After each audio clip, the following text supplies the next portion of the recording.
Public Trust Institute atau Putin merilis hasil survei elektabilitas calon wali kota dan wakil wali kota Jambi pada Pilkada serentak 2024. Hasilnya menunjukkan pasangan Maulana Diza Aljosa Hasrin mengungguli pasangan Haji Abdurrahman dan Andi Muhammad Guntur. Kemudian akan dibedah ya, saudara yang hadir. Kontestasi pemilihan wali kota dan wakil wali kota Jambi semakin menghangat setelah KPU Kota Jambi resmi menetapkan paslon Maulana Diza dan Harguntur sebagai pasangan calon wali kota dan wakil wali kota Jambi pada Pilkada serentak 2024. Mereka akan bertarung head-to-head di Pilkada yang akan digelar pada 27 November 2024 mendatang. Memasuki masa kampanye, lembaga survei pun mengumumkan hasil mengenai elektabilitas dua pasangan calon wali kota dan wakil wali kota Jambi ini. Hal itu salah satunya dilakukan Public Trust Institute atau Putin. Putin resmi merilis hasil survei mereka terhadap elektabilitas pasangan Maulana Diza dan Harguntur di Pilwako Jambi. Hasilnya menunjukkan pasangan Maulana Diza unggul dengan perolehan elektabilitas 69,30%. Sementara pasangan Harguntur masih tertinggal dengan perolehan elektabilitas 27%. Sedangkan 3,70% responden lainnya tidak memilih atau belum menentukan pilihan. Survei ini dilaksanakan rutin pada 12 hingga 17 September 2024 dengan metode penarikan sampel multistage random sampling. Jumlah sampel dalam survei ini sebanyak 600 responden dengan margin error sebesar 4% pada tingkat kepercayaan publik 95%. Survei ini dilakukan secara tatap muka di 51 kelurahan yang berada di 11 kecamatan yang tersebar di seluruh wilayah kota Jambi. Direktur Eksekutif Putin, Pahrudin, mengatakan dari hasil survei pasangan Maulana Diza menunjukkan konsistennya sehingga menduduki posisi teratas.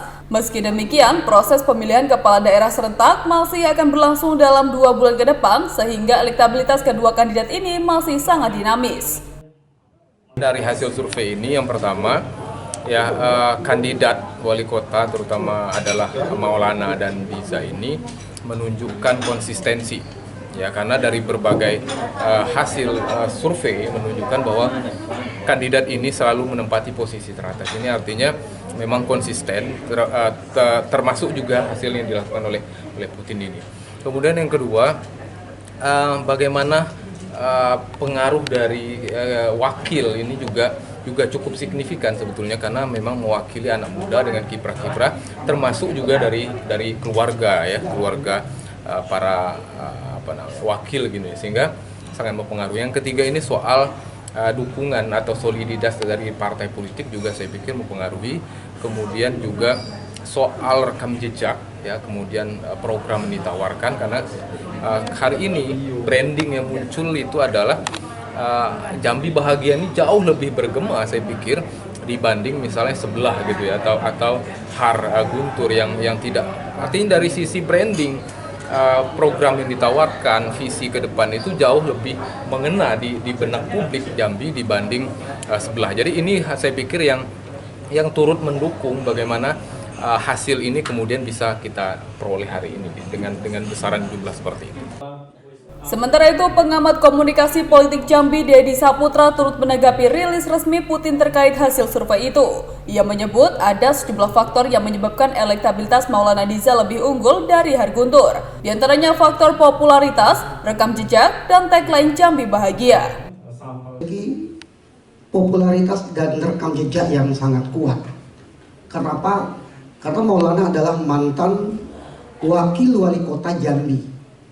Beliau adalah incumbent, tentu masyarakat secara umum, masyarakat kota Jambi sangat mengenal beliau. Jadi ini sangat diuntungkan pasangan Maulana. Kemudian rekam jejak. Nah, Maulana ini kan sudah memimpin berpasangan dengan pasar. Tentu dari segi rekam jejak, masyarakat sudah menilai sosok Maulana seperti apa. Nah, ini bagian dari insentif elektoral bagi pasangan Maulana Diza. Nah, yang kedua, saya menangkap selama dinamika politik di kota Jambi, saya menilai strategi komunikasi politik dari Maulana Diza ini sangat efektif. Jadi saya lihat bagaimana framing di media sosial, di media massa begitu. Jadi program itu sangat muncul, itu programnya, visinya muncul. Jadi kampanye itu efektif. Karena tadi kita lihat hasil survei ini ya, masyarakat itu di kota Jambi ini pemilih yang rasional, memilih berdasarkan visi dan misi. Saya kira ini juga ada korelasinya apa yang dilakukan oleh Maulana Diza. Nah, kemudian faktor yang ketiga adalah faktor tagline dan diferensiasi. Kalau kita lihat, ya, Maulana ini menggunakan tagline Kota Jambi Bahagia. Nah, ini menarik, Pak. Kota Jambi Bahagia itu sesuatu yang kayak produk politik yang sangat kuat di masyarakat. Kalau orang bilang bahagia, orang sudah tertuju bahwa ini Maulana. Kayak begitu. Dan bagi anak-anak muda, ketika kata-kata bahagia kemudian dengan simbol cinta atau seranghe gitu kan, itu Maulana gitu. Dan ini sangat pengaruh kepada saya lihat politik kabupaten lain, Pak. Tajab Tim itu ada kandidat yang bilang bahagia, orang bilang oh itu nyontoh Maulana gitu. Artinya pengaruh begitu kan. Nah, dan yang faktor terakhir saya kira tadi belum di capture bahwa di kota Jambi ini, Pak, wakil itu sangat menentukan. Jadi Maulana Diza ini saya kira pasangan yang sangat komplit. Jadi faktor Diza efek ini sangat pengaruh, Pak. Kenapa? Diza ini sejak awal saya sampaikan bahwa dia adalah cerminan anak muda kota Jambi. Jadi anak-anak milenial, Gen Z itu tuh pasti akan mengarahkan dukungannya kepada Diza. Dari Kota Jambi, Eko Wijaya, National TV melaporkan. Dengan data yang memiliki tingkat